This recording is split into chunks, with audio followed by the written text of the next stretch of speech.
The people who are living homeless right now don't want to be there even more than people don't want them in their neighborhood. Hey everyone, welcome to Currently the Conversation, brought to you by TVC Cherry Capital Airport, your Northern Michigan connection. I'm Christal Frost, and today's conversation is about homelessness, but more than that, it's about humanity, dignity, and the people doing the hard work, often unseen work, of making sure our neighbors are not forgotten. My guest today is someone many people in Northern Michigan know simply as the guy who shows up. Through freezing nights, encampment outreach, housing advocacy, coalition building, and countless community conversations, Ryan Hannon has spent decades fighting to make homelessness rare, brief, and non-reoccurring here in Northwest Michigan. Ryan recently transitioned from more than 20 years with Goodwill Northern Michigan into a leadership role with Central United Methodist Church. He's in Central Outreach, continuing that work he's devoted much of his life to. Ryan, thank you so much for being here today. And I have to say, in my years spent in radio, having you in the studio was honestly some of my most memorable conversations. And you personally opened up my eyes and so many others to the realities of what is happening here in Northwest Michigan. Well, thank you. It's just a pleasure to have you here. You know, I think that a lot of people know the work, but maybe not the person behind it always. So I kind of want to start with you. How did this journey start for you? Because I don't know a lot of like kids or teenagers or, people who say, I'm going to spend my life doing street outreach. What first pulled you toward human services in the first place? Well, a long time ago, I went to a program called Michigan Rehabilitation Services, MRS. It's a state agency that helps people with disabilities to obtain and retain employment. I didn't really think I had a disability, but at the time I just got sober from drinking alcohol and also had depression. If you had a substance use disorder or alcohol use disorder and depression, then you qualified for the program. Yeah. And I really wanted them to help me pay to go to college to become a substance abuse counselor. Okay. Because I had a really good experience at our local DeKoski Hall where I went and stayed and did some recovery from alcohol use disorder. Yeah. So that is really where it started. Okay. In working through the MRS program, I had to go through and take some tests, aptitude and personality and things like that, and then interview people in the field to make sure that I really wanted to do this before they spent resources on sending me to college. Right. So you started in that. Did you become a peer counselor? I don't know if peer counselor was a thing back then or not. Yeah. But what happened was I interviewed a guy who was running the old Goodwill Inn, where the Social Security office is now, near Myers there. And he offered me a 1-day-a-week on-call position at the homeless shelter. Okay. And so I had to fill out an application at Goodwill. It was the Goodwill Inn, and the Goodwill main office was on South Airport Road, where it still is now, where the store is there. And I picked up an application, and I took it home and filled it out. And when I brought it back, the fire alarm went off in the building. Someone in the store had pulled the fire alarm, so everyone in the whole building had to come out. Oh, wow. So as I'm walking up, out comes the group that was doing the prisoner reentry program at the time. Yeah. And this was 2007, 4. Right, yeah. 4, somewhere in there, a long time ago. And so I told them what I had going on, and they hired me right there. During a fire alarm. During a fire alarm, yes. to work. And they used to do these things, drug and alcohol testing, like for the courts. And so that is where I first started. And then they wanted me to work in the reentry program. And that's where I got started. But then the reentry program went to another agency. So there was no more job for me. Right. But that was right about the same time that Safe Harbor was getting started. And they approached Goodwill and they wanted some help because they opened up their doors and then quickly found out there's more to it than they thought. So we have this in common, working in prison reentry, specifically in reentry work. And I think there's a lot of, sort of when you're thinking about outreach, sometimes those populations are the same, right? You have some people who are returning after incarceration and somewhere along their journey becoming homeless. But at what point did you specifically start working with the unhoused population? It was that point with Safe Harbor.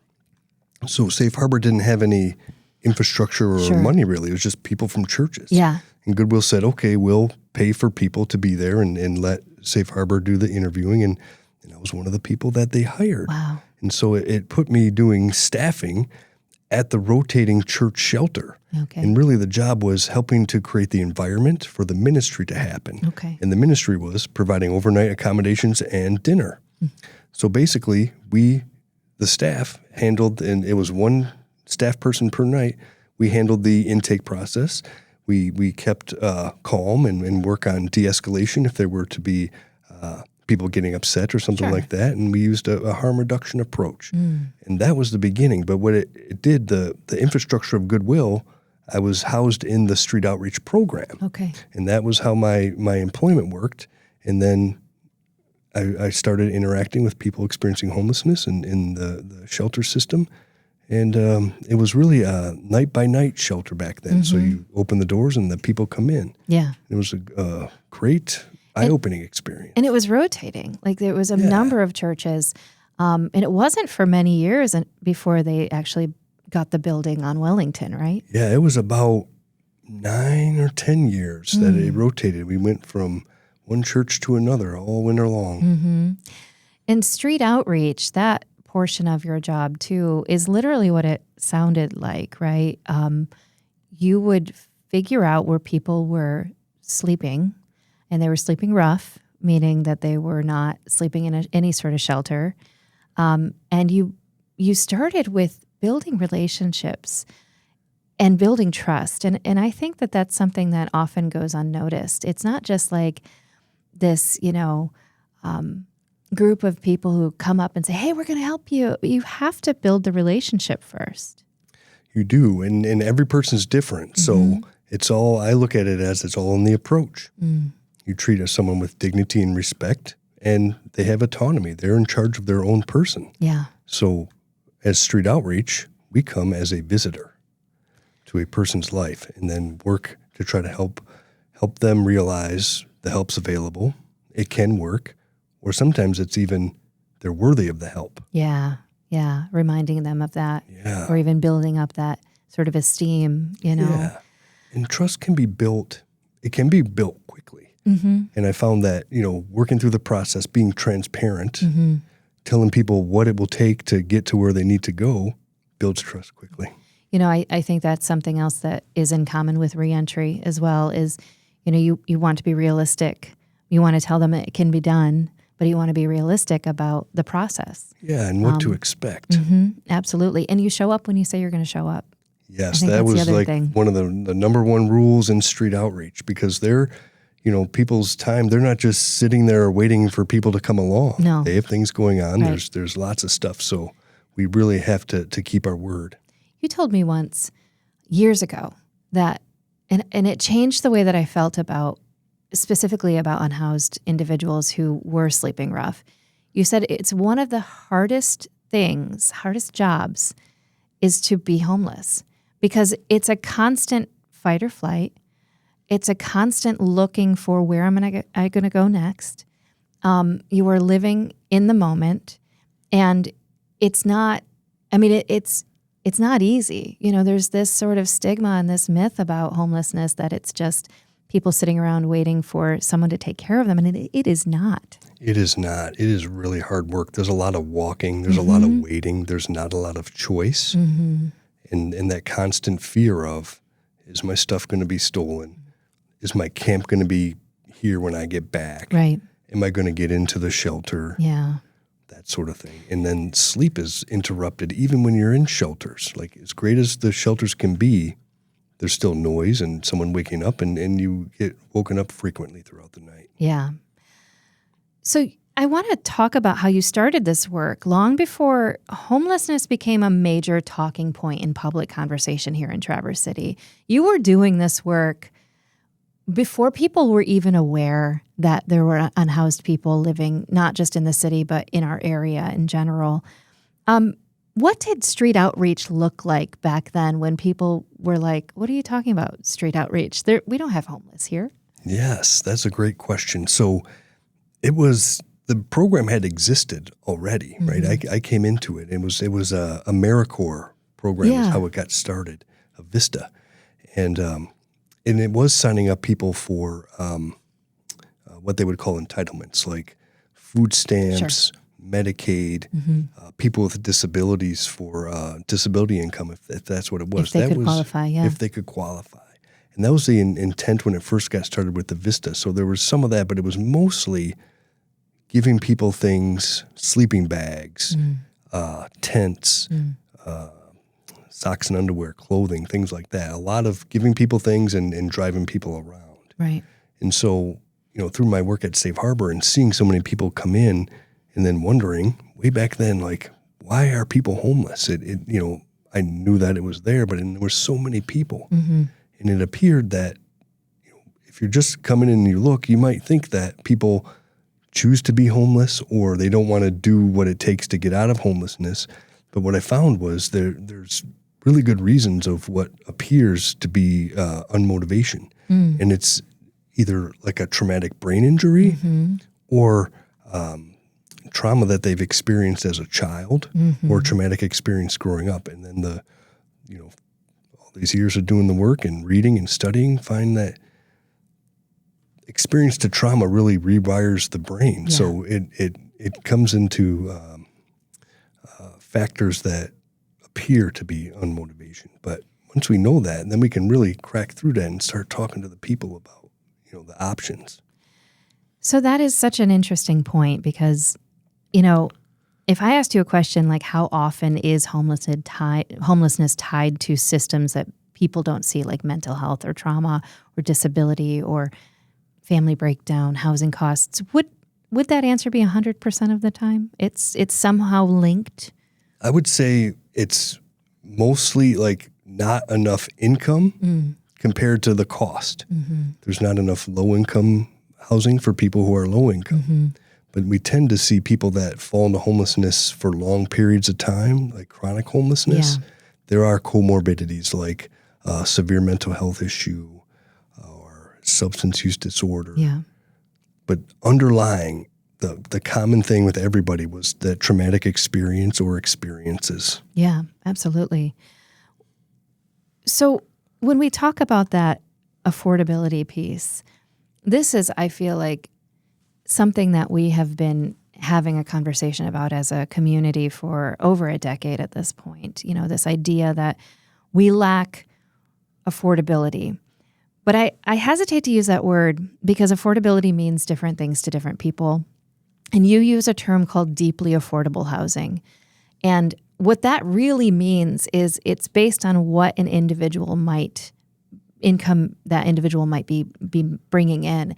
And you mentioned, people who are receiving Social Security disability insurance, not usually making a lot of money with an SSDI check. And yet they have legitimate reasons for not being able to have a job or increase that income. But the housing is so rare. When you look at the housing that we have here in the community, is that one that you think is completely missing or almost non-existent? I don't want to say completely missing or non-existent because we do have some. We do have some, right? What it is it's full of people that need it, and there's not enough of it. So we see it. There's lots of places around town. Yeah. Some of them are kind of hidden, and maybe it was planned that way years ago, but there's new ones popping up. Yeah. So there is deeply affordable housing, but what I would say is there's not enough. Okay. And then compare that to sort of workforce housing, right? And that's kind of the next step up. People, many people who are experiencing homelessness are working, but they just can't get the income that we need here in this community to be able to afford the housing. Yes, rents are rising and income is not, or at least nowhere near the pace. That's what we really see a lot of the time. And there's the Housing North, their most recent housing needs assessment. I believe in Grand Traverse County, it was nearly 4,000 rental units short. Yeah. And most of those were like the affordable piece. Most of them were short aren't affordable pieces. Right. So we can really look at, rental unit vacancy rates and homelessness. They're really connected. Can I ask you a little bit about this term that I think was used quite a bit and continues to be used quite a bit when we talk about deeply affordable housing or even shelters, is NIMBYism, the not in my backyard point of view. And I want to play devil's advocate for a moment here because, I do understand individuals who are like, hey, I want to help. I understand people need help, but why does it have to be right here in my neighborhood? Why does it have to be on my street? Can you speak to that a little bit? Because I think one thing that I've always admired about you, Ryan, is that you are passionate but not preachy. You understand perspectives from other individuals, and you can help them see other points of view as well. So let's talk a little about that NIMBYism. Yeah, we certainly have a high concentration of risky behavior. Nobody wants that. And certainly, I was thinking about this on the way over here, actually. And as much as people may not want homelessness in their backyard or their neighborhood, the people who are living homeless right now don't want to be there even more than people don't want them in their neighborhood. And I think that's an important thing that we need to remember and can help us as a community come together to look at actual solutions that can tackle this problem. Yeah. And I know that this is taken on, the entire community. I mean, you have everyone from elected officials engaging in conversations. You have multiple housing coalitions and providers, and everybody is really trying to do what we need to do in order to make homelessness rare, right, and non-reoccurring. But we also have this limited land. We have limited literal land resources in the area. And so it becomes a conversation about, okay, we know we need to build it, but where? Can we talk about that? Sure. Yeah. I would think for housing, permanent places to live for people who have nowhere to go, integrated within the community, right? Some of the funding sources require like building one big building over here or one over there. But there are ways, and there's people smarter than me that know how to do this. Yeah. But where we can incorporate kind of a mixed, diverse group of people living. Right. I've attended some housing summits, and I've heard about, I think I'm not going to get the term right, but something almost to the effect of like micro zoning.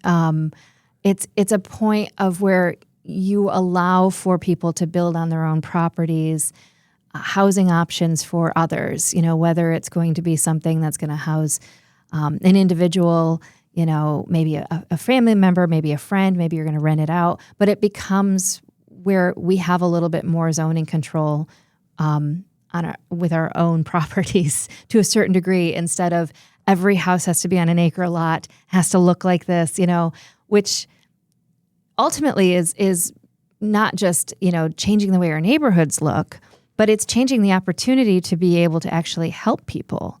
If I had, space, or if the zoning allowed it in my backyard, I may consider bringing in a granny flat or something like that. And then I could, have someone in the workforce living in my backyard. But zoning becomes an issue too.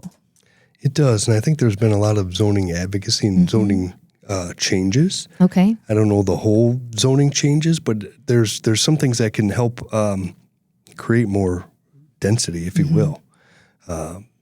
Taller buildings downtown. And maybe even, I remember when there was one building proposed and it needed, just a few more feet, and it would have been, made the math work to create a number of affordable units that were deeply affordable, but it didn't go through. That kind of stuff is you have hope, and then it's dashed. And I know there's lots of reasons for it, but there is building going up right now, right? There are things happening. Yeah. The zoning change of like maybe smaller units per building could be helpful. Like people experiencing homelessness, they would rather not be that way. They want a place to live. Choice is important, but most people don't want a huge thing. If it was a smaller type room, right, a lot of people would be okay with that. They would be, yeah. And we're here with Kevin Klein, Executive Director of TVC Cherry Capital Airport. And, now is the time to plan for summer vacation. You've got so many different nonstop destinations to go to in summertime fun. But book now, because we got 7 great airlines here. We'll start off with Allegiant, Avelo. We have Sun Country. We have JetBlue. Of course, then you have American, United, and Delta. Yeah. So that rounds off all 7 of them.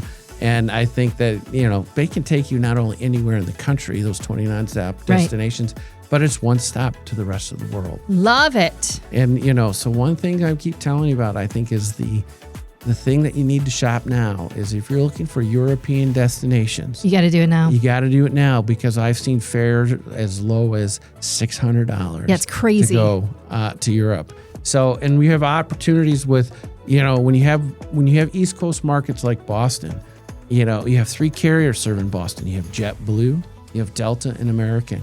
So those are fighting for those international travelers. You're going to have great fares. So many opportunities for all of you to make your summer travel plans right now. Best way to do that is go to tvcairport.com. Love it. So one of the things I've always appreciated about your work, Ryan, is that you challenge the myths that people carry about homelessness, and you do it in a very respectful way. But what are some of the biggest misconceptions that people still have, 20 plus years into this work? Everyone living in the community knowing that we have people who are unhoused. What are still some of those big misconceptions? Some of the misconceptions are certainly choice, people choosing to be homeless. That is not, I've not met anybody who actually chose to be that way. Okay. That's one that is always ongoing. But like the costs, or the feeling that people need to be worthy of help. It really, that trauma piece, it's really like a hidden disability, really. Yeah. People may look okay on the surface, but underneath there's a lot going on, and it's explainable. It's not something they chose to go through. So that one, I really like to tell people about the traumatic experiences, and it helps us to approach in a way that's different to make housing successful, even for some of the most people that have the most challenges out there. Right. I think I've experienced this as well in working with individuals who are in the prisoner reentry program, in reentry. The number of individuals who are incarcerated who have had adverse childhood experiences is astronomical. And it kind of, if you look at it from a macro lens, you can say that someone is a victim until they're not, and then they're treated as such, instead of really understanding not as an excuse, but as an explanation for behavior. And I think that's also something that, the two communities share quite a bit of, is that experience of trauma. And, it almost feels as though when individuals become homeless, some people who may not know otherwise remove that part of their backstory, and they just say, well, you're here because XYZ. That happens a lot. We also look at, trying to, so it may be easy to blame the person for homelessness. It may be easy to also not believe that homelessness, people get out of homelessness. People get out of homelessness as fast as we can find units. Yeah, right. And we're filling those units. Yeah. We're filling those units, yet there's still about the same amount of people experiencing homelessness. So we have, the homeless response system and all the people coming together to do this work. While the faucet, the entry to the unaffordability is still there, right? And so the people like us responding to homelessness, it's not our fault that homelessness keeps happening, right? And that's like a misconception. It's hard to realize that, right? We have people like me saying, "Look, we're doing so good," yet there's still people out there suffering, and people see it, especially now, more days after COVID and certainly the pines clearing. Yeah, the pines clearing, which was very dramatic for a lot of individuals and a lot of those organizations helping individuals. And again, I mean, I understood the idea behind it. I understood that why the reasons it had to be closed. But I wanted to touch on one of the misconceptions, and that is that the people who are experiencing homelessness here are not actually from here. And I'm a volunteer at Safe Harbor, and I know that priority is given to people who have a Northern Michigan address. That is the truth. That's just how it goes. How big of a misconception is that? You know, there were false stories that were being shared years ago that busloads of, homeless people were traveling to Traverse City and being dumped off because we have quote unquote great services and we had space. Can we talk about the accuracy of that? Sure. Well, first, it's great to be known to have great services, right? That's fantastic. Mm-hmm. But in my 20 years of doing this work, right, I've traveled to other places. I've educated other communities. I've presented at national conferences. There are a whole lot of communities that have the same conception that they're doing so great. So it's like, how can there be all these homeless people coming here if they're going there, right? Mm-hmm. That's really a misconception. It is. And what I found, if someone is from somewhere else and they end up on our streets, they were not homeless. They came here for a different reason. Okay. For a job that came with housing, mm-hmm. or when they got here, then were like they've been duped. Okay. And got stuck here. And part of the response of the homeless response system is when someone is stuck here like that, we can help them get back. Right. That's a thing. But also, I've had people that moved back to help care for their parents. And then And then they die. Their parents have died, and then the house is gone, and now they have nowhere to go. Mm-hmm. Mm-hmm. That actually, like a handful of times every year, I've run into people. And I don't know that I would call that someone who doesn't belong here, right? If you're caring for loved ones, you're caring for parents, this is your home, Yeah.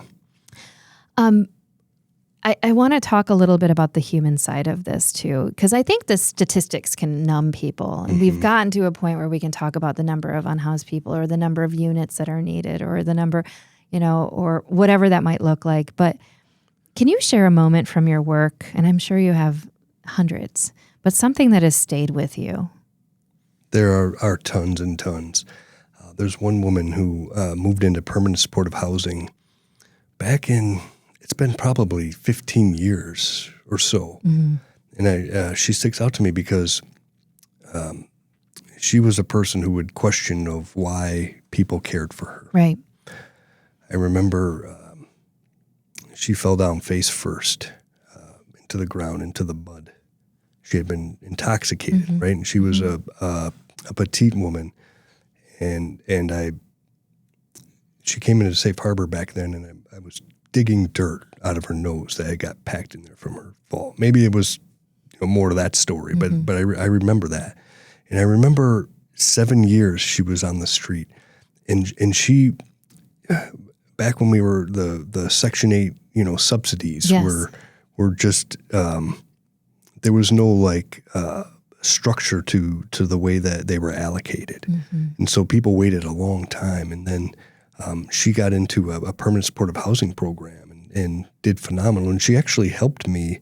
I don't want to do anything to reveal who it is, mm-hmm. but she helped me. I helped her apply for the disability income, and she helped me with that application more than any other client had. Wow. She was a really smart lady.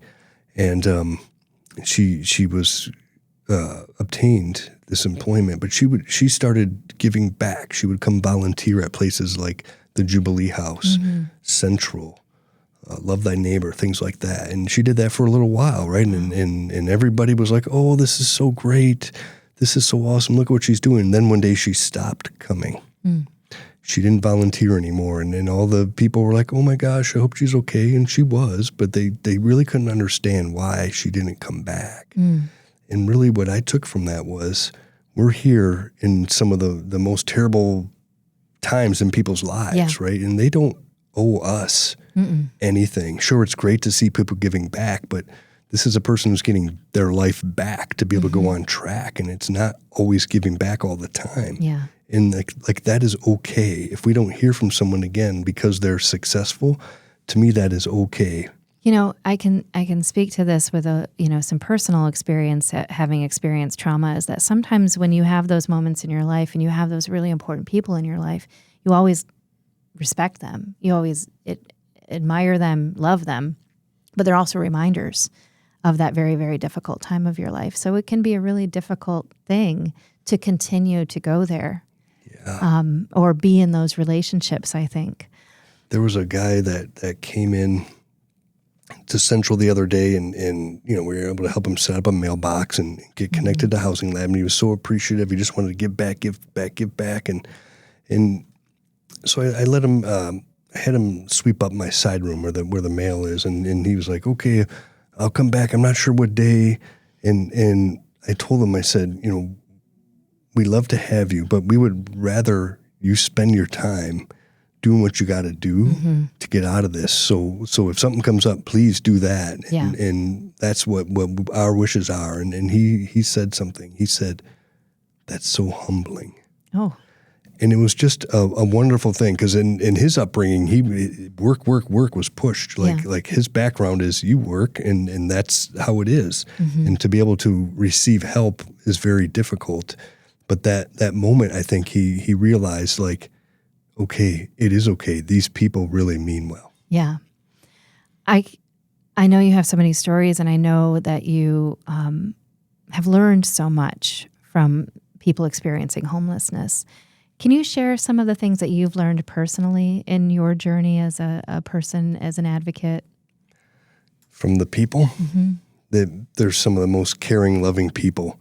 They are in desperate situations.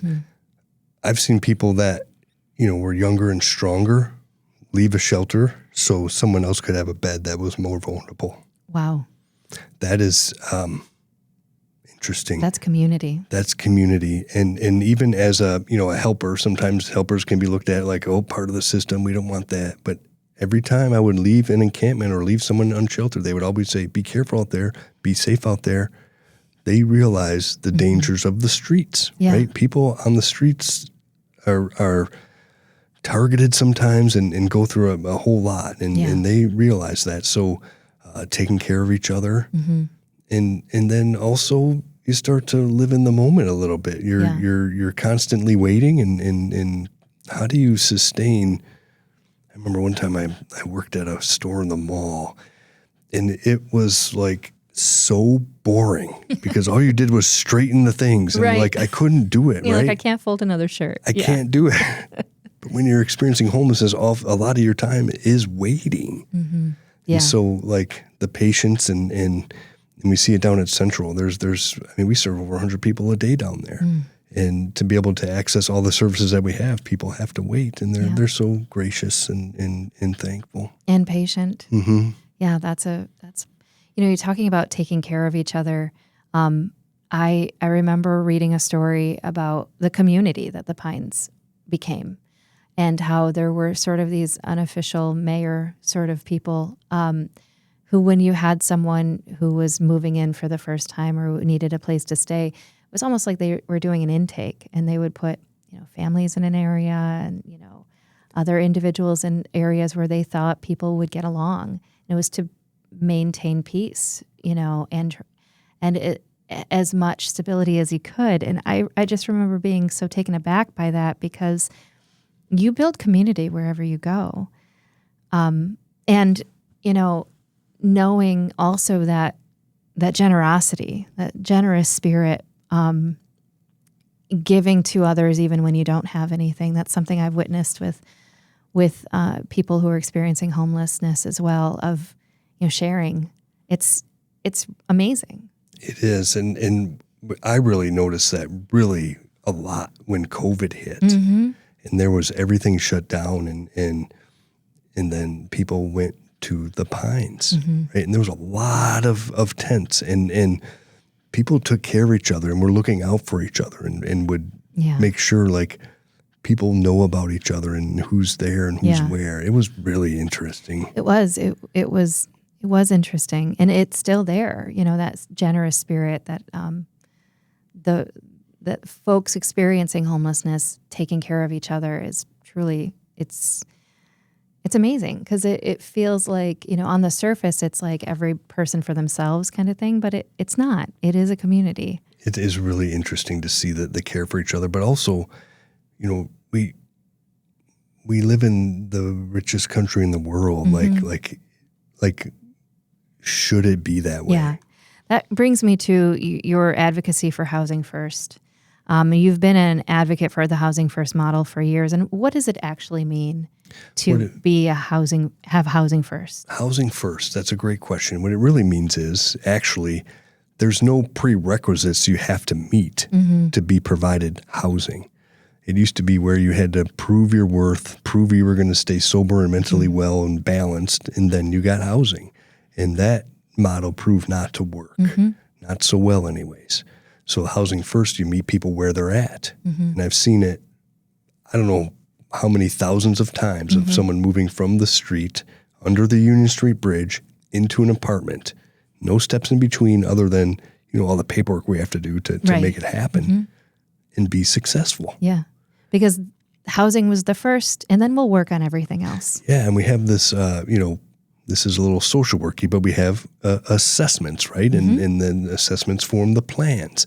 There's like a 15-domain assessment that looks at all life areas, and the intake worker or street outreach would do this assessment. And it could take time to do it. It doesn't have to be done right now in this moment. It can take several moments. And then when the person moves into an apartment or a housing program, permanent supportive housing, the intake worker and the new worker that's going to be their housing support worker and the client or guest, however we look at it, sit down and go through that assessment. And then the outreach worker gives the rationale. I scored you this because of this. And then we have the client can give any clarification or whatever it is. And then we say, okay, of these, what are your top 3 strengths? Right.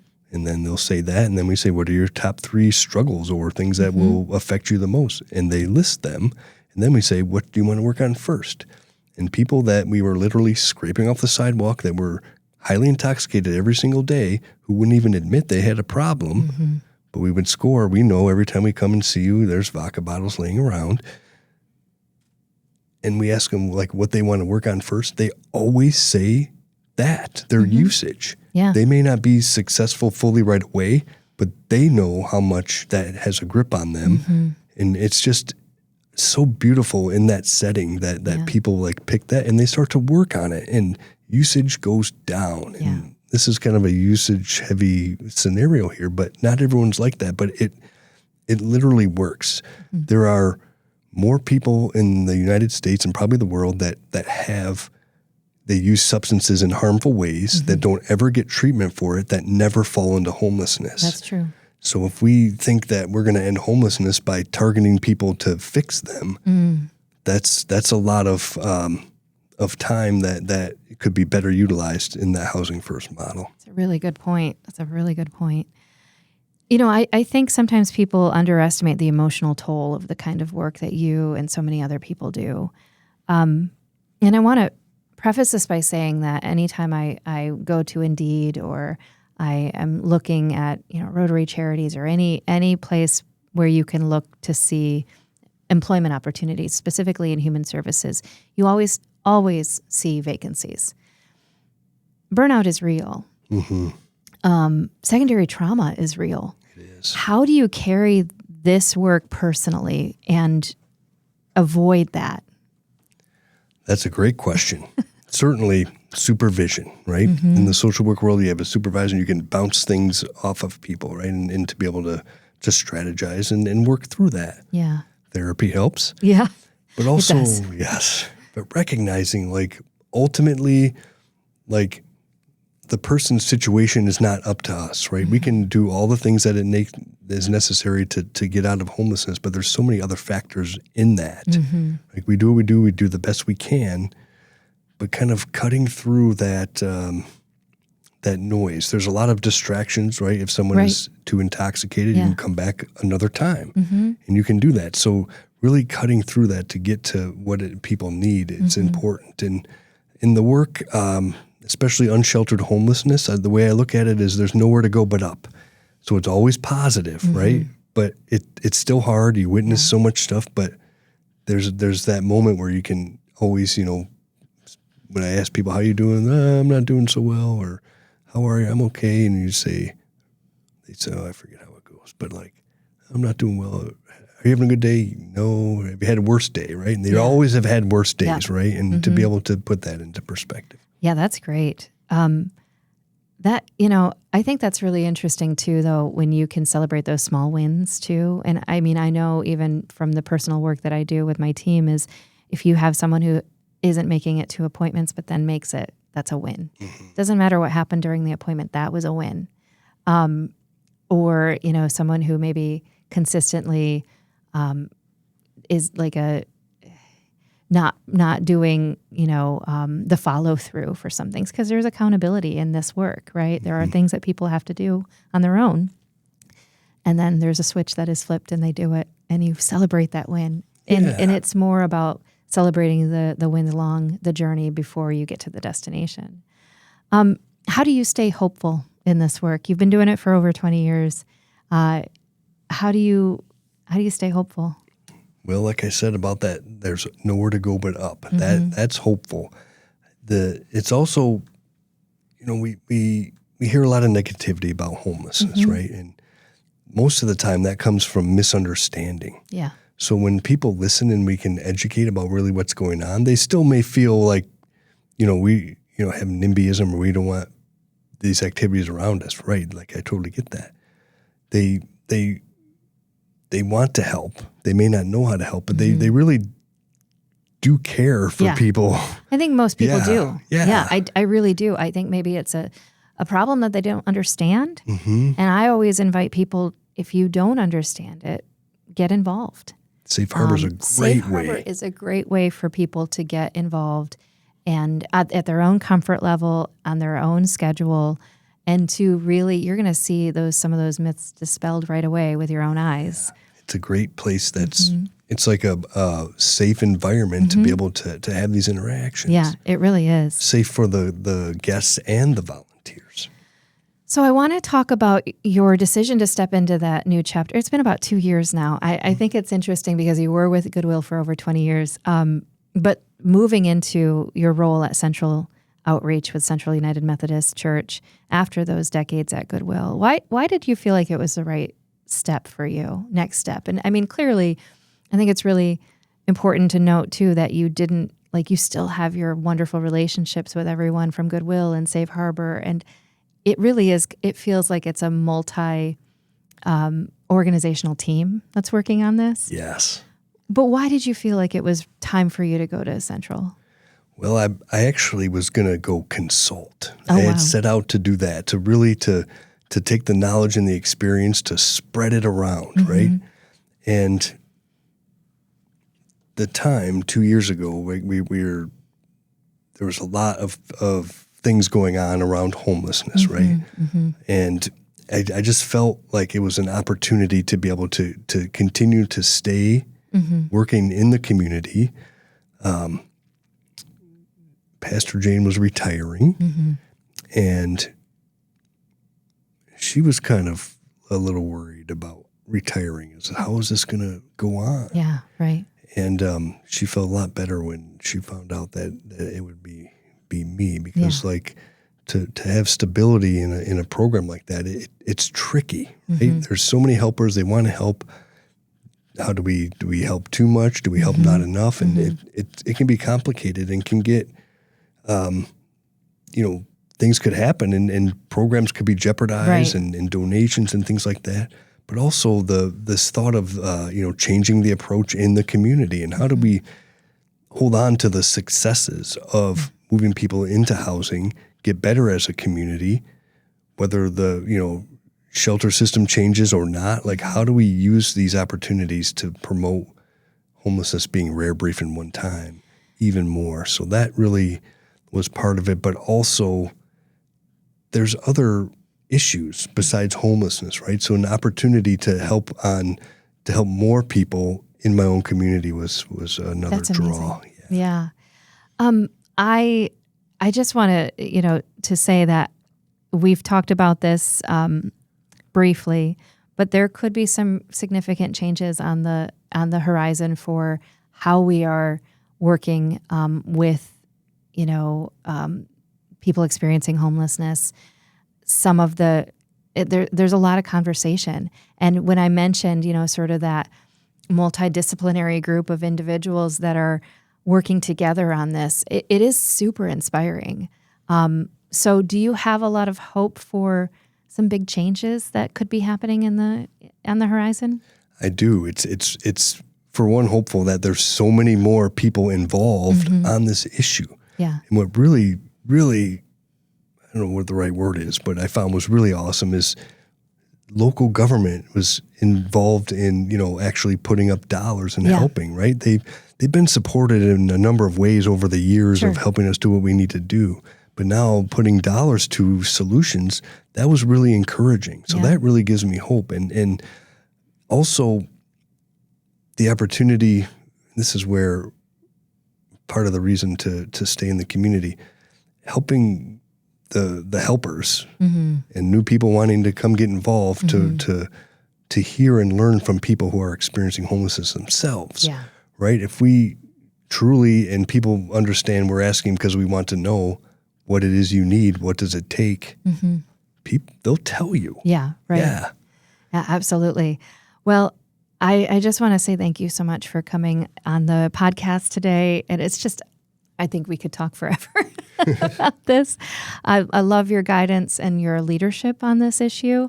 I'm sure that there are countless people who have been in your orbit at some point, Ryan, who have learned about this issue and wanted to get involved. And I'm only one of them. So thank you so much for your time today. And, I think one of the things that your work reminds people is that homelessness is not an abstract issue. It's deeply human. And while systems matter, policies matter, housing matters, so does simply seeing people. And Ryan, thank you for the work you've done for this community and for spending time with us today. To learn more about the work Ryan and others are doing in Northern Michigan, you can honestly, you can go anywhere. Go to Safe Harbor, find information there, find information at Goodwill Northern Michigan, find out about what Central United Methodist is doing, find out about what Jubilee House is doing. There are so many opportunities to get involved. And if you don't understand the issue or you have your own thoughts about it, get involved. This has been Currently the Conversation, brought to you by TVC Cherry Capital Airport, your Northern Michigan connection, and we're going to see you next time.